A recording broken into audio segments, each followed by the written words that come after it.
Buenas tardes, profe. Buenas tardes.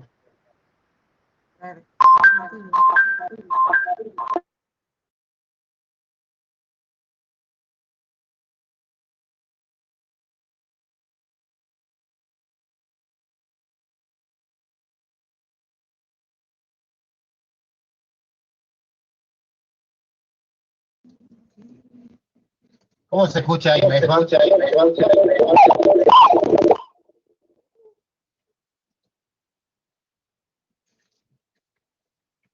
No sé si soy la única, pero creo que se escucha todo como con eco, el micrófono. Sí, yo también la escucho con eco.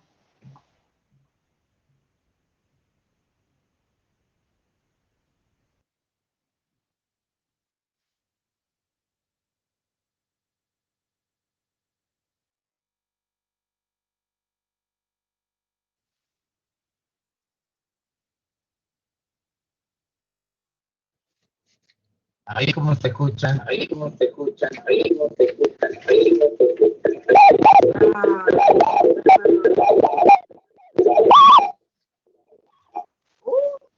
Sí, igual. ¿Se sigue escuchando? ¿Ahora? Sí, profe, ahora sí. Lo arreglamos entonces. Bien. No lo arreglamos. Estamos aprendiendo a usar, pero a la semana que viene ya nos olvidamos. Así que. Bueno, jóvenes, buenas tardes. Acá la doctora va a iniciar la clase de hoy. Buenas tardes, profe. ¿Cómo les va, chicos? Buenas tardes, Buenas jóvenes. tardes. Estaba preguntando a algunos de los parciales, ya lo vamos a decidir con el profe en esta semana y les vamos a comunicar. Yo les voy a mandar un montón de fotos de casos prácticos. Es para que ustedes los tengan y los vamos a ir relacionando con los temas que vamos a ir desarrollando. ¿Mm? O sea que ya se los voy a mandar yo entre hoy y mañana a la mañana. Lo que pasa es que hemos tenido problemas yo sobre todo, problemas con la computadora, así que he estado... Vamos a ver, la bolilla 2, ¿no? ¿Era? El profe creo que les estuvo hablando algo de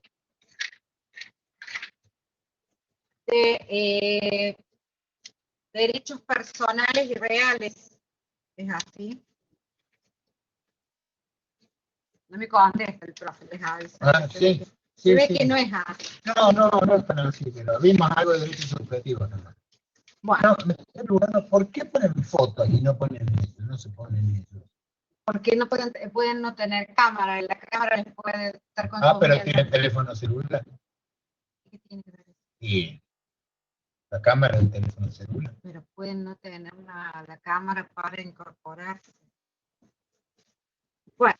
No sé, antes de empezar, ¿puede ver si quedó gente afuera que está esperando? Bueno, sí, dale. Correcto.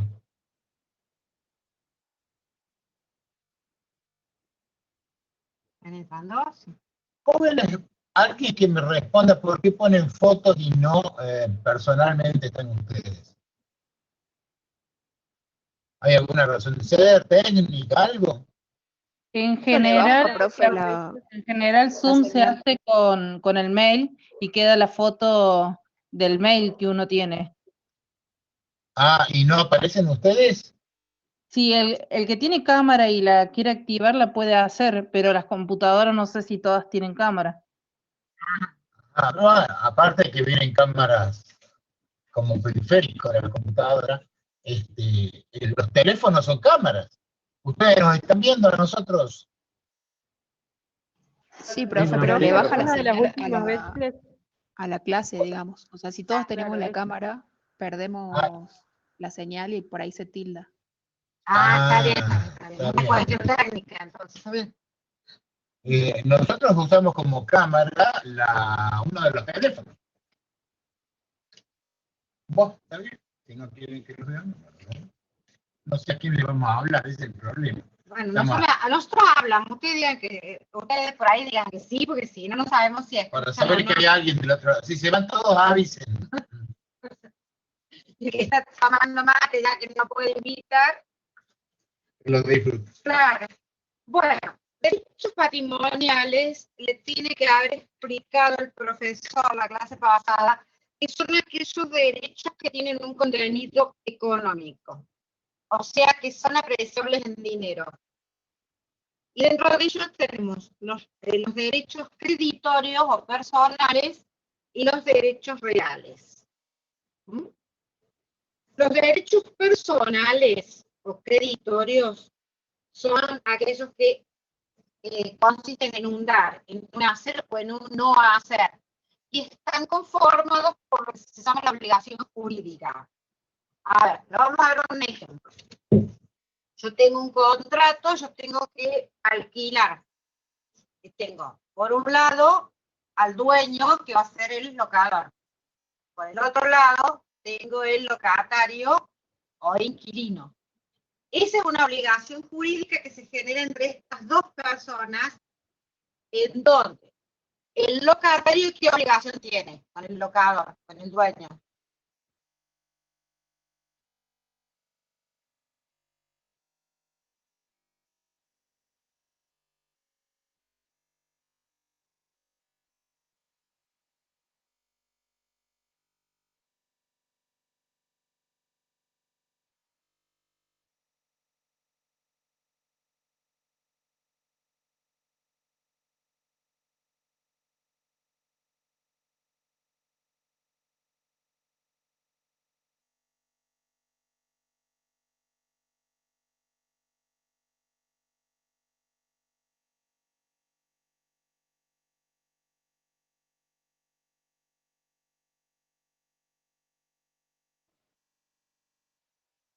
¿A todos se le tildó o solamente los profes no se los escucha más?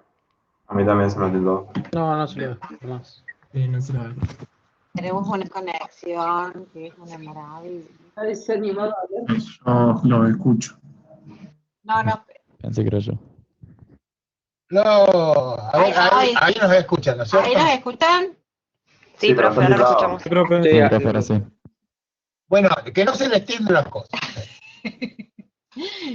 Pueden seguir Bueno. hablando, no importa la cámara.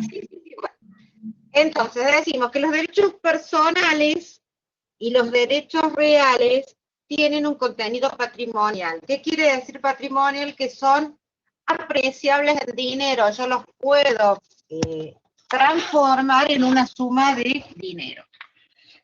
En esos derechos personales o creditorios se encuentran las obligaciones de dar, de hacer o de no hacer. Estas obligaciones se encuentran conformadas por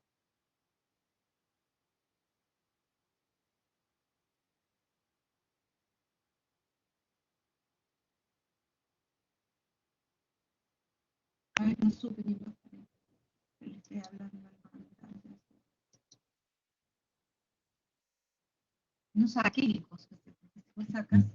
No, lo que pasa es que no sé por qué se desconectó esto. Cancelar la conexión, se detuvo. Volví para atrás, ok. Ahí.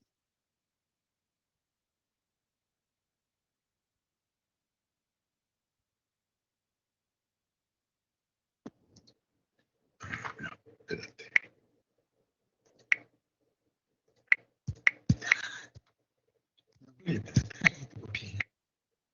Necesito que vuelva. Ahí está. Mira, ¿por qué quedó ahí? Ah, no sé, qué sé yo. Yo no sé, mi aplicación se mueve, no sé.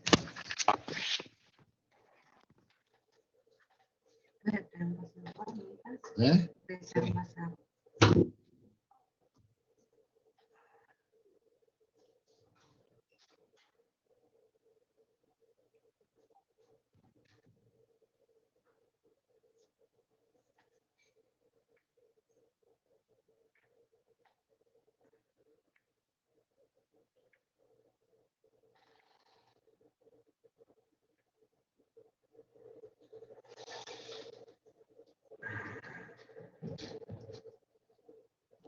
No los escuchamos, profe. No nos escuchan. Ahora sí, pero ya nos vamos a conectar, chicos, un segundo.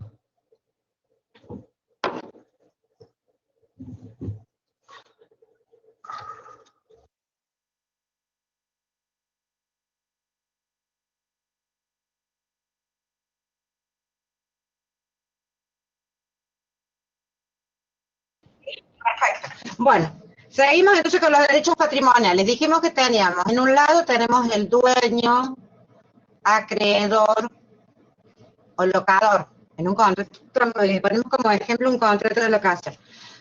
En el otro lado, en el lado opuesto, en la parte pasiva, tenemos al locatario, inquilino o deudor.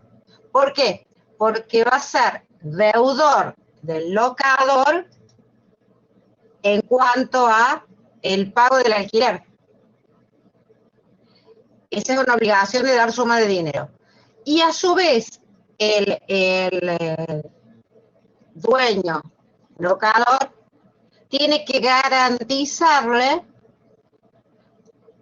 la locación, o sea, el uso de la cosa, el uso de la vivienda o del local, de lo que haya alquilado. Estas obligaciones se dan entre sujetos determinados y entre ellos la relación es la prestación. Uno le va a pagar una suma de dinero y el otro le va a tener que garantizar el uso y goce de lo locado, o sea, casa, local, lo que sea, que haya locado. También puede haber alquilado una maquinaria. Bueno, de estos derechos patrimoniales, acá habla de los derechos personales y reales. La relación entre los derechos personales es entre sujetos.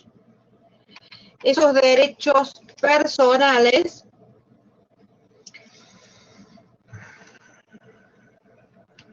son apreciables en dinero. En cambio, los derechos reales es la relación entre un sujeto y una cosa. Bueno, ¿qué más? ¿Para qué?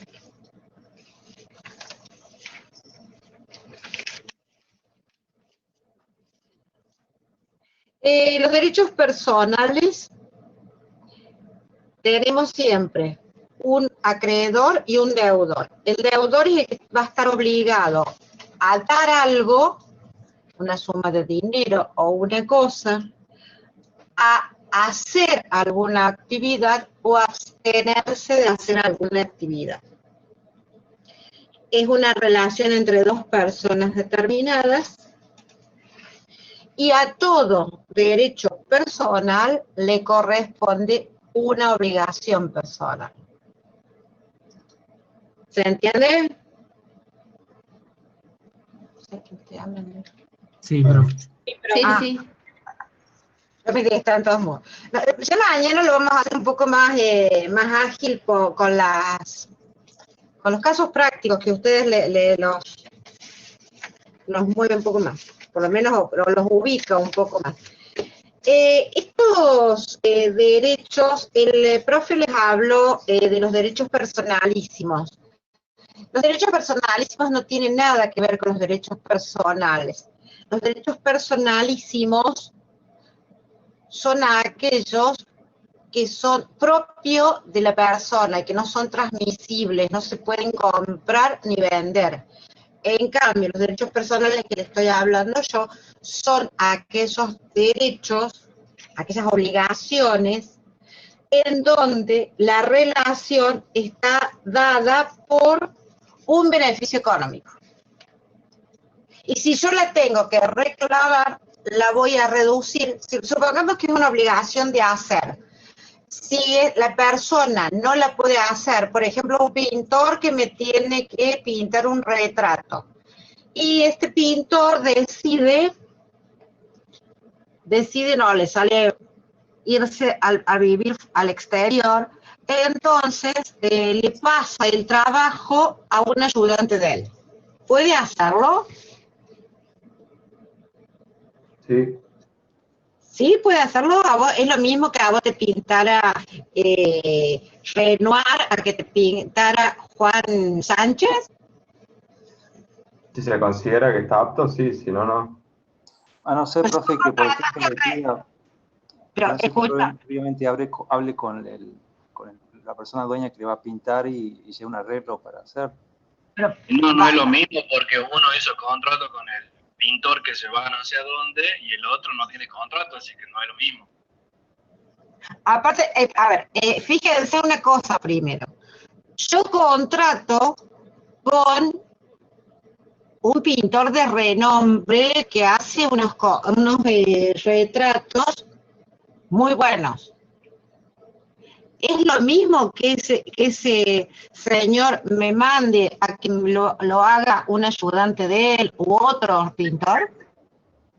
No, Piensen no es lo mismo, para nada. Jóvenes, si el cuadro Pero, profe, fuera de Van Gogh, A ver, dale. si fue todo de palabra, ¿cómo no se puede reclamar? Habría que haber un contrato de por medio. Yo no dije nada de palabra. Yo dije que es una obligación en donde una persona contrata con otra por un precio para que le pinte un retrato. No hablamos ni de escrito, ni de verbal, ni de nada, porque todavía no vamos a ir al contrato en sí. Esta persona contrata a esta otra para que le pinte un cuadro. Acá yo tengo, este deudor le tiene que dar el cuadro, y el acreedor, porque el acreedor le paga un precio. Muy bien. Pero ese deudor en el camino dice, no se lo voy a poder pintar porque tengo que viajar. Y va a ser imposible. Entonces, como él quiere un retrato, yo se lo mando a Juan Sánchez. ¿Es lo mismo la contratación? ¿Esa obligación sigue siendo la misma? ¿O ha cambiado? ¿Qué opinas? Para mí, profe, si vos contrataste a un pintor que te pinte, vos lo contrataste a él, no al ayudante. Entonces no es lo mismo. Cambia, sí, es profesional. Cambia. Sería otro contrato. A ver, lo ponemos en el mundo real. Yo contrato a Benito Fernández para que le haga para que me haga un vestido. Y resulta que Benito Fernández recibe la plata. ¿Quién es Benito? El profe dice que quién es Benito Fernández, uno que hace ¿Vestido? ropa. ¿Es que vos crees que los varones van a saber de Benito Fernández? Sí, seguro. Las chicas seguro. Dior, decirle por lo menos. Bueno. Y él no hace el vestido y se lo pasa a un taller del 11. ¿Es lo mismo? No, porque yo contraté un vestido de Benito Fernández que si yo lo quiero llegar a vender va a ser mucho más valioso que los del 11. ¿Se dan cuenta? Lo que la profesora quiere enseñarles es que existen obligaciones que se llaman intuitu personae, que están en función de las condiciones personales del deudor. Y solamente él las puede cumplir. Van Gogh, para que hiciera un cuadro, no puede venir un empleado de Van Gogh a hacer un cuadro y decirme acá está su cuadro, porque yo contraté con Van Gogh. ¿Se entiende? O sea que legalmente... Sí, adelante, joven. Sería una estafa. No es una estafa, es un incumplimiento. Es un incumplimiento del primero que aceptó la obligación. Ahora, si hay un dolo, si hay la intención de causar un daño, entonces ahí sí es estafa y bueno, y robo. Estamos hablando de lo que es la obligación y cuando este deudor no puede cumplir, pero tiene un requisito esencial ese deudor, que es su persona. Es contratado por las atribuciones de su persona. Es un excelente retratista y él no puede disponer la sustitución en esa obligación. Hay obligaciones que sí se puede sustituir. Por ejemplo, el pago del alquiler, en vez de pagarlo el inquilino o el locatario, manda al hermano. Mientras reúna las condiciones de cantidad, de tiempo y de lugar, no hay problema. El locador le va a dar el recibo a nombre de su hermano. ¿Se dan cuenta? Porque acá la obligación era de dar una suma de dinero. Se cumplía entregando la suma de dinero, no quién la entregaba. ¿Se entiende? Sí. Sí. Recién alguien de ustedes dijo, no, porque no hay contrato porque era verbal. Jóvenes, quiero decirles que un contrato, y me estoy adelantando, es un acuerdo de voluntades destinado a arreglar los efectos entre las partes. ¿Qué efectos? Los efectos de ese acuerdo de voluntad. La prueba de ese contrato es otra cosa. En general, queremos que estén escritos los contratos de las cosas serias, por lo menos. Lo de las pavadas no. Pero también se puede probar por testigos, si hubiera alguien que estaba presente cuando se hizo el acuerdo de voluntades, se prueba por testigos. Esta relación jurídica es la que une a este acreedor y a este deudor. ¿En qué los va a unir? En las prestaciones que se debe uno con el otro, son prestaciones recíprocas. Uno de dar una suma de dinero, el otro de pintar el cuadro. Estas relaciones jurídicas pueden ser integradas por dos o más partes en cada polo, acreedor o deudor, y la prestación está regulada por la ley, concede acciones y excepciones. Acciones quiere decir que concede el derecho a ir ante el sistema judicial a reclamar el cumplimiento de la obligación. Y excepciones quiere decir que dentro de ese proceso judicial uno se defiende porque tiene alguna causa que justifica no cumplir la obligación. Y esta relación es susceptible de apreciación pecuniaria. Suponga en el caso, ¿yo qué puedo hacer? Ir al órgano judicial y reclamarle a este el deudor que me devuelva la suma del dinero más los daños y perjuicios que puede haber ocasionado por tardar en devolvérmela en tiempo, en forma, y si me ocasionó algún daño que yo debo probar, pero todo es susceptible de dinero.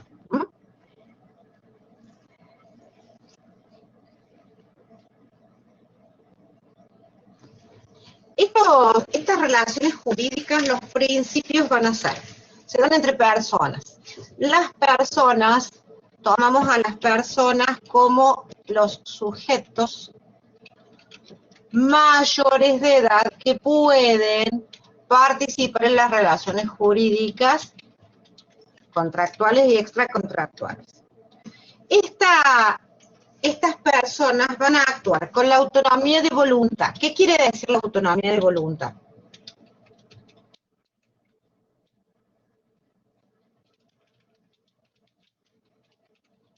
¿Qué significa la autonomía de la voluntad?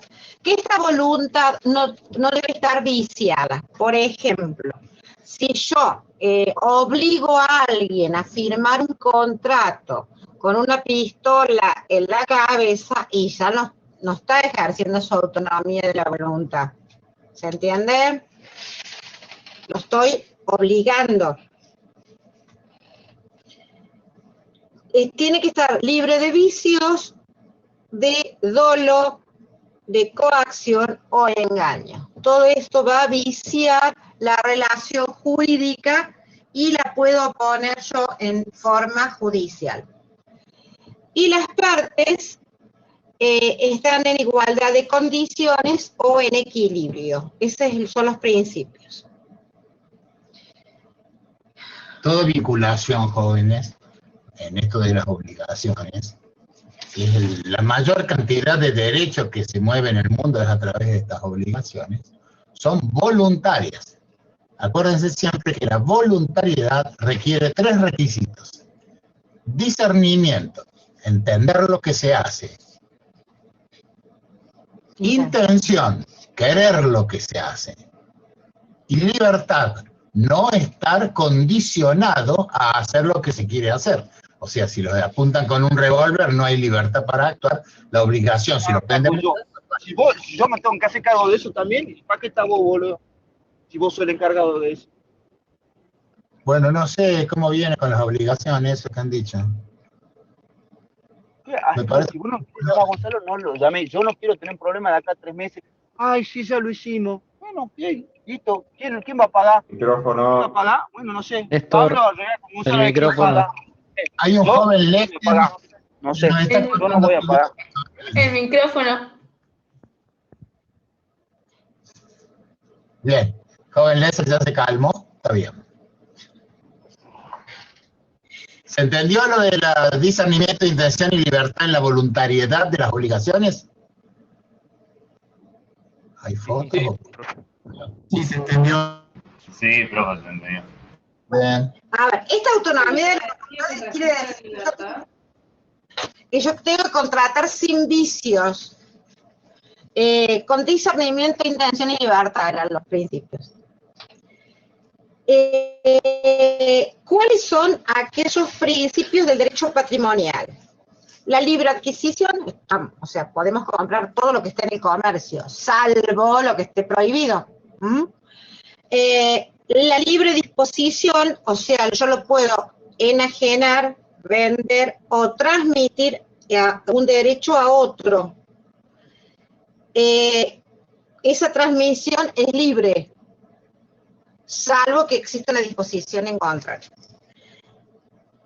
Puedo transformar a la cosa, grabarla, limitarla e incluso destruirla. Esos son los principios. Pero la ley parte del libre aprovechamiento, o sea, del uso y del disfrute del objeto sobre el que recae el derecho de propiedad. Eso es la que se llama la función social de los bienes materiales. O sea, podemos destruirlo, pero no estamos actuando acorde a derecho, donde los derechos se ejercen en forma regular. Además, la destrucción no puede ocasionar un daño a un tercero porque eso sería un abuso del derecho. Por ejemplo, producir ruido de noche. Eso es un abuso del derecho. Saco todo el agua, uso todo el agua de un pozo con una bomba para beneficiarme yo cuando el pozo de agua es de beneficio de común. Eso es un abuso del derecho. Jóvenes, acá avisan que se va a terminar en 10 minutos esta etapa. Apenas se termine, reconéctense, ¿saben? Hay limitaciones de estos derechos que pueden ser reglamentarias, o sea, lo limita la ley. Por ejemplo, una ordenanza municipal sobre la altura de las casas en determinados barrios.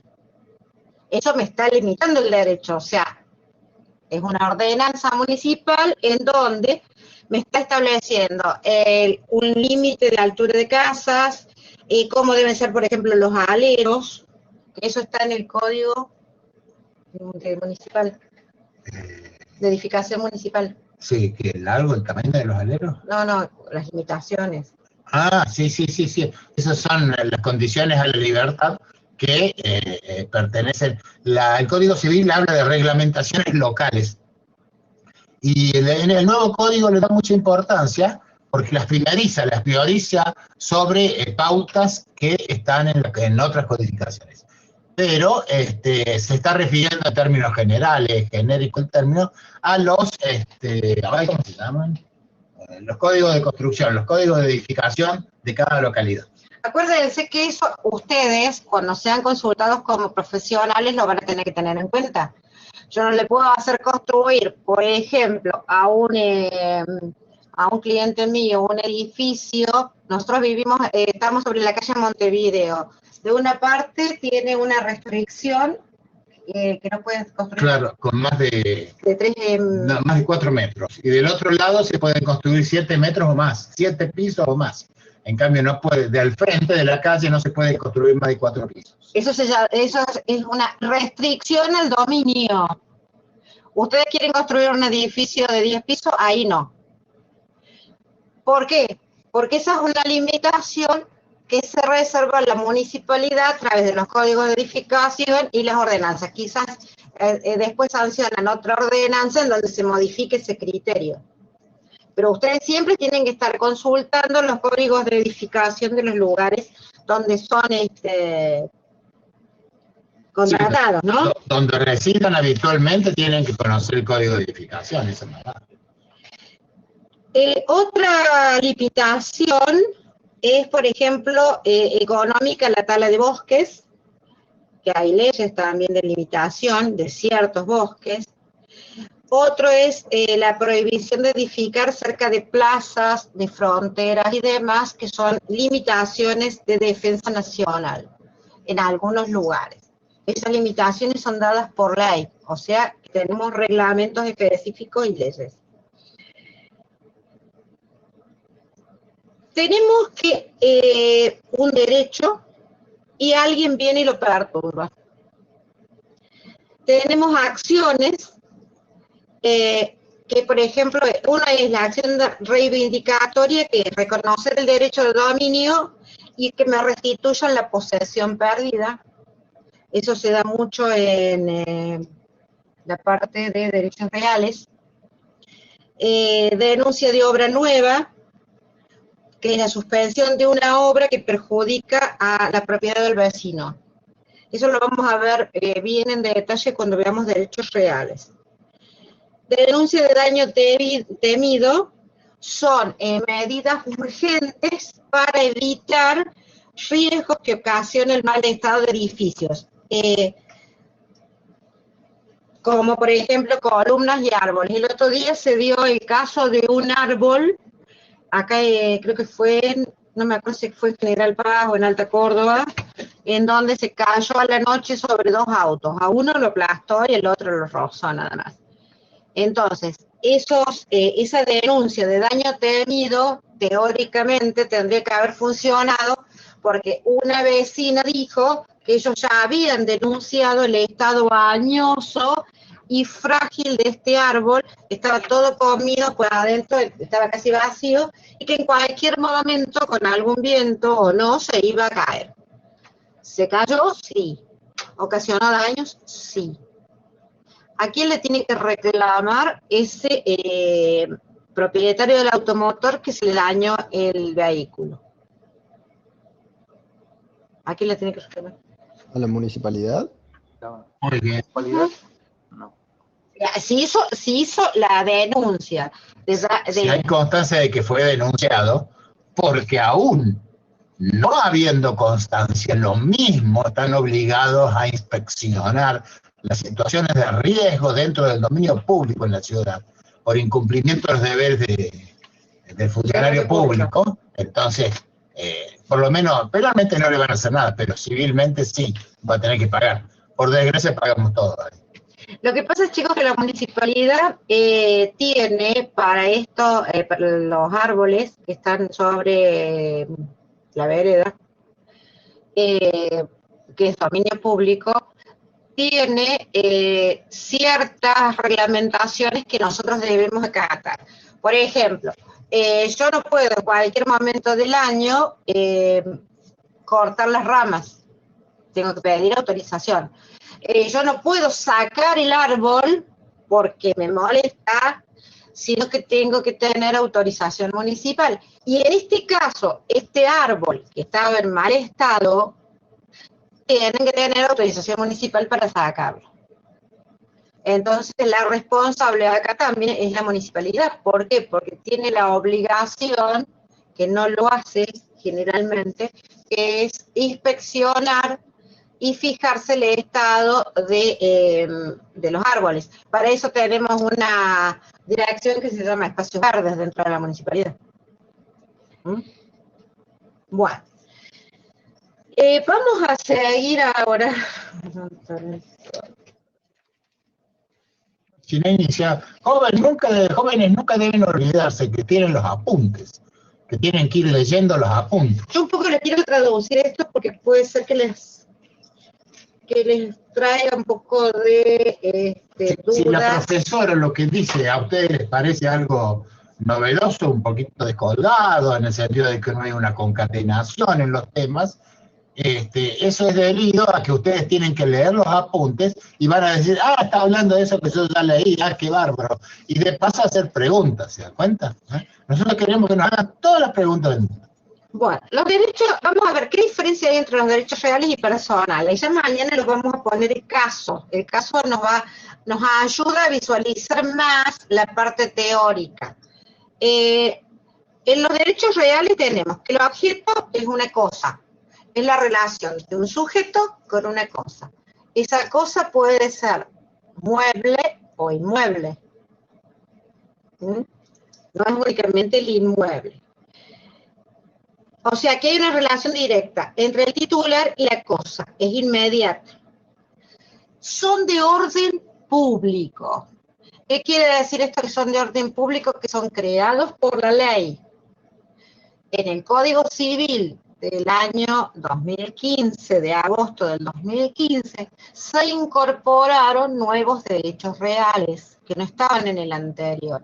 Y se perfeccionaron o desarrollaron otros, como el de propiedad horizontal. Se agregó, por ejemplo, el de los country, o barrios privados, y se agregaron otros que ya los vamos a ver en de superficie. Derechos reales. Un derecho de superficie que es bastante interesante. Sí, es interesante. A ustedes les va a tocar aplicar. O sea, son de orden público, tienen un número limitado y están creados por la ley. No lo pueden crear las partes, quiere decir la doctora. O sea que, así como las obligaciones las creamos entre nosotros, ustedes se han obligado a cumplir los requisitos de la universidad para cursar la carrera de ingeniería civil. Por eso es un contrato de adhesión. Y la universidad se obliga a cumplir la oferta que les hizo a través de sus estatutos, que es poner docentes, poner laboratorios a disposición de ustedes, poner trabajo práctico, poner una serie de aspectos para que ustedes puedan cumplir la obligación de ustedes, que es estudiar. Eso lo han creado ustedes, y lo creó la universidad. Es una obligación personal, no es real. Pero lo real es con los objetos materiales y no tan materiales sino inmateriales, porque el dominio sobre un derecho de autor no es más